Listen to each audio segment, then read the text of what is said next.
Hello दोस्तों, 10 civil academy में एक बार फिर आप सभी का स्वागत है। मैं हूं अमरेंद्र कुमार और अभी हम लोग पढ़ रहे थे कि भारत के भूगोल में भारत की जलवायु जो अब समाप्त हो चुका है। ठीक है, अब हम लोग यहां से शुरू करेंगे भारत की वनस्पति। भारत के जलवायु में भी कुछ ऐसा टॉपिक होगा जो एग्जाम पॉइंट ऑफ व्यू से काफ़ी इंपॉर्टेंट होगा और हम लोग के पढ़ाए हुए से अलग होगा और वो रह चुका होगा, तो उस पर भी हम कोशिश करेंगे एक वीडियो लास्ट में लाने के लिए। ठीक है, लेकिन अभी हम लोग पढ़ेंगे भारत के वनस्पति। भारत की जो वनस्पति है उसका इस वीडियो में केवल हम लोग विशेषता पढ़ेंगे। विशेषता का मतलब है कि केवल समझ पैदा करेंगे कि आखिर वनस्पति होता क्या है और वनस्पति का क्या यूज है और उसका क्या विशेषता है पूरे भारत में। ठीक है, इसलिए कि वनस्पति सबसे पहले, यदि आप थोड़ा सा भी इसके बारे में नहीं जानते हैं तो भी कोई घबराने की बात नहीं है, क्योंकि हम लोग एकदम फाउंडेशन या बेसिक चीज़ों से शुरू करेंगे हायर लेवल तक। ठीक है, यानी कहने का मतलब है कि भारत की वनस्पति में यदि हम लोग एक ही बार पढ़ ले कि ये वन इस राज्य में पाया जाता है, ये लकड़ियाँ की ये विशेषता है यहाँ, ऐसे उस तरीके से हम लोग कितना चीज़ याद कर पाएंगे। इसलिए हम लोग भारत की वनस्पति में एक एक पार्ट करके इस हम लोग पढ़ेंगे। ठीक है, यानी इस वीडियो में केवल हम लोग भारत के वनस्पति के विशेषता के बारे में चर्चा करेंगे और देखेंगे कि कौन सा वन भारत के किस क्षेत्र में पाया जाता है। ठीक है, और इसके अगला जो पार्ट होगा उसमें हम लोग पढ़ेंगे कि वनस्पति की प्रकार क्या है और उसका क्या उपयोगिता है, और उन जो राज्य में वनस्पति पाया जाता है, लगभग भारत के सभी राज्यों में अलग अलग प्रकार के वनस्पति पाया जाता है, उनका क्या विशेषता है, उन सभी को हम लोग काफ़ी डिटेल्स में देखने वाले हैं। ठीक है, लेकिन ये जो पार्ट है केवल इसमें हम लोग वनस्पति के बारे में समझ विकसित करेंगे। तो ठीक है, बढ़ते हैं इस पार्ट में और हम लोग सबसे पहले देखते हैं कि भारत में वनस्पति की क्या विशेषता है। भारत में वन वर्षा पर निर्भर करता है, अर्थात कहने का मतलब है कि भारत में जहाँ भी वर्षा ज़्यादा होता है वहाँ अलग तरह के वन पाए जाता है और जहाँ पे कम वर्षा होता है वहाँ अलग तरीके के वन पाया जाता है। यानी कहने का मतलब है कि वन का जो प्रकार है वो वर्षा के अनुसार बदलते जाता है। ठीक है, इन सभी चीज़ों को हम लोग काफ़ी डिटेल्स में देखेंगे, लेकिन इस पार्ट में केवल हम लोग समझ विकसित कर रहे हैं। ठीक है, भारत की जो वनस्पति है जहाँ पे अधिक वर्षा होती है वहाँ पे उष्णकटिबंधीय वन पाया जाता है। उष्णकटिबंधीय वन का मतलब है कि जहाँ पे ज़्यादा वर्षा होगा वहाँ पे उष्णकटिबंधीय वन पाया जाएगा। उष्णकटिबंधीय वन को हम लोग वर्षा वन के नाम से भी जानते हैं। ठीक है, इसके पहले जो हम लोग वायु की भारत की जलवायु पढ़ रहे थे उसमें उष्णकटिबंधीय शब्द का उपयोग किए थे। इसका मतलब क्या होता है कि जैसे ग्लोब का ये मॉडल है जिसमें हमने पढ़ा है अभी तक कि कर्क रेखा और मकर रेखा के बीच का जो क्षेत्र होता है उसको उष्णकटिबंधीय क्षेत्र कहा जाता है, और इस क्षेत्र में सूर्य की जो किरणें होती है सबसे ज़्यादा चमकती है। यानी साल भर में कर्क रेखा और मकर रेखा के बीच का जो क्षेत्र होता है वहाँ सूर्य की किरणें सबसे ज़्यादा चमकती है। और ये जो विषुवत रेखा है, विषुवत रेखा का अधिकतम जो क्षेत्र है वो समुद्री क्षेत्र है। यानी कहने का मतलब है कि यहाँ अगर इस साइड से आगे बढ़ते हैं तो सबसे पहले मिलता है प्रशांत महासागर, उसके बाद अंटार्कटिका महासागर और उसके बाद हिंद महासागर। यानी कहने का मतलब है कि विषुवत रेखा का अधिकतम क्षेत्र समुद्र से गुजरता है, और इसी का कारण होता है कि यहाँ पे जब सूर्य की किरणें ज़्यादा चमकती है तो यहाँ पे वाष्पीकरण ज़्यादा होता है। यानी जल का वाष्पीकरण उष्णकटिबंधीय क्षेत्र में ज़्यादा होता है, और जहाँ भी जल का वाष्पीकरण ज़्यादा होगा वहाँ पे ज़्यादा वर्षा होगा। ठीक है, यही कहने का मतलब है कि उष्णकटिबंधीय जो क्षेत्र है वहाँ पे वर्षा सबसे ज़्यादा होता है। तो उष्णकटिबंधीय क्षेत्र में जो वन पाया जाता है उस वन को हम लोग उष्णकटिबंधीय वन कहते हैं। ठीक है, और यहाँ पे ज़्यादा वर्षा होने के पीछे कारण होता है कि इस वन को वर्षा वन भी कहा जाता है। और ये जो वन होता है वो सदाबहार होता है। सदाबहार कहने का मतलब है कि यहाँ पे जो वन होते हैं वो सालों भर हरा भरा रहता है। हरा भरा रहने का पीछे कारण होता है कि कुछ दिन पर ही लगभग पूरे साल वर्षा होते रहता है। और यहाँ पे जो वन होते हैं उसकी एक और विशेषता है कि ये सालों भर अपना पत्तियाँ नहीं गिराती है, यानी इस वन में जो पत्ते होते हैं वो साल भर में कभी नहीं गिराता है। यानी कि और भी जहाँ पे हम लोग भारत की पढ़ेंगे वन, तो उसमें हम लोग देखेंगे कि जैसे वेदर चेंज होता है, वेदर यानी मौसम जो बदलता है, जिससे शीत ऋतु से ग्रीष्म ऋतु आता है, तो वहाँ पे पेड़ पौधे जो होते हैं अपना पत्तियाँ गिराने लगते हैं। बहुत ऐसा पेड़ पौधे होता है या बहुत ऐसे भारत के राज्य होता है जहाँ पे वन का जो पेड़ पौधा होता है, जैसे वेदर चेंज होता है, मौसम ऋतु बदलती है, उसके साथ ही वो अपना पत्तियाँ गिराने लगता है। लेकिन यहाँ जो उष्णकटिबंधीय क्षेत्र है, यहाँ पे जो वन पाया जाता है उस कभी अपना पत्ती नहीं गिराती है, यानी अपना पत्तियाँ वो जन्म से लेकर के जब तक पेड़ जीवित रहता है तब तक वो रखता है। ठीक है, इसलिए इस क्षेत्र को हम लोग बोलते हैं उष्णकटिबंधीय वन या वर्षा वन। ठीक है, या सदाबहार वन। सदाबहार कहने का मतलब है कि वो सालों भर हरा भरा रहता है। अब हम लोग देखते हैं कि उष्णकटिबंधीय जो वन है उसका भारत में क्या स्थिति है।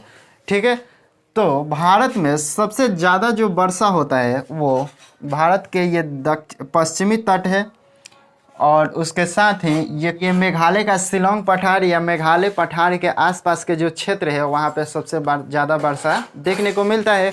और उसके साथ ही ये तमिलनाडु का कोरोमंडल है, यहाँ पर भी वर्षा ज़्यादा होता है। वर्षा ज़्यादा कहने का मतलब है कि जहाँ पे वार्षिक वर्षा औसतन 200 सेंटीमीटर से ज़्यादा होता है, उस क्षेत्रों में उष्णकटिबंधीय वन पाया जाता है। भारत विषुवत रेखा के बीचों बीच तो नहीं है, लेकिन विषुवत रेखा के नज़दीक जरूर है। यानी कहने का मतलब है कि ग्लोब में जो भारत की स्थिति है वो उत्तरी गोलार्ध में है, यानी कर्क रेखा भारत को 2 भागों में बांटता है, जिसके कारण विषुवत रेखा के वो नज़दीक है। और नज़दीक होने के बाद होता क्या है कि भारत में जो जलवायु है वो मानसूनी है। मानसूनी का मतलब है कि वो जैसे ही मौसम बदलता है या हवाओं की जो दिशा होती है वो बदलता है, उसके साथ ही भारत के मौसम भी बदल जाता है। ठीक है, इसीलिए भारत के कुछ ऐसे क्षेत्र है जहाँ पे ज़्यादा वर्षा देखने को मिलता है, और उसमें है भारत के ये पश्चिमी तट, उसके बाद कोरोमंडल, शिलोंग पठार और मेघालय पठार के आसपास के क्षेत्रों में 200 सेंटीमीटर से ज़्यादा वार्षिक वर्षा देखने को मिलता है। और इन्हीं क्षेत्रों में उष्णकटिबंधीय वन पाया जाता है। उष्णकटिबंधीय या सदाबहार वन जो होता है इन्हीं क्षेत्रों में पाया जाता है। तो कौन कौन सा है, तो पश्चिमी कोरोमंडल और उसके साथ शिलोंग पठार के आसपास या मेघालय पठार के आसपास के क्षेत्रों में सदाबहार वन देखने को मिलता है। ठीक है, अब तो हुआ कि जहाँ ज़्यादा वर्षा होता है अर्थात 200 सेंटीमीटर से ज़्यादा औसतन वर्षा होता है, वहाँ पे उष्णकटिबंधीय क्षेत्र वन पाया जाता है। लेकिन यदि 200 सेंटीमीटर से कम जो वर्षा वाले जो राज्य हैं भारत के, वहाँ पे कटीले वन पाए जाते हैं। अर्थात कहने का मतलब है कि कटीले वन का जो क्षेत्र होता है ये राजस्थान और पंजाब, उसके साथ ही भारत के ये प्रायद्वीपीय पठार जो है, भारत के ये जो प्रायद्वीपीय पठार है वहाँ पर भी कटीले वन पाए जाते हैं। यानी यहाँ जहाँ भी ये रेड कलर से क्रॉस किया हुआ है ये जो क्षेत्र है वो कटीले वन का क्षेत्र है। कटीले वन अर्थात झाड़ियों, उसको हम लोग बोलते हैं कटीले वन एवं झाड़ियों का ही ये जो क्षेत्र है वो है भारत के पश्चिमी तटीय और भारत के प्रायद्वीपीय पठार में ये जो वन है वो पाया जाता है। ये वन पाए जाने के पीछे कारण होता है कि इन सभी स्थलों पे 70 सेंटीमीटर से वार्षिक वर्षा कम होता है। यानी कि जिस राज्य में भी या जिस स्थल पर भी 70 सेंटीमीटर से कम वार्षिक वर्षा होती है वहाँ पे कटीले वन एवं झाड़ियाँ पाई जाती है। कटीले वन का ये जो क्षेत्र है जो राजस्थान पंजाब के साथ साथ भारत के प्रायद्वीपीय पठार में पाया जाता है, यहाँ पे जो वन पाए जाते हैं वहाँ पत्ती के रूप में कांटे पाए जाते हैं। यानी कि इन पौधों में या ये जो वृक्ष होते हैं उसमें कांटे पाए जाते हैं। ये कांटे जो होता है पत्ती का ही एक रूप होता है, यानी पत्तियों का ही एक रूप होता है। यहाँ पे जल की उपलब्धता काफ़ी कम होने के कारण यहाँ पे जो वृक्षों के जो पत्ते होते हैं वो अपने आप को कांटे के रूप में परिवर्तित कर लेते हैं। और उसके पीछे कारण होता है कि जैसे ही वो कांटे के रूप परिवर्तित कर लेते हैं तो वो जल का वाष्पीकरण तो ज़्यादा नहीं करा पाते हैं, लेकिन वो अपने आप को जीवित रख पाते हैं। यानी कि जो वृक्ष होते हैं अपने आप को जीवित रखने के लिए अपने पत्तियों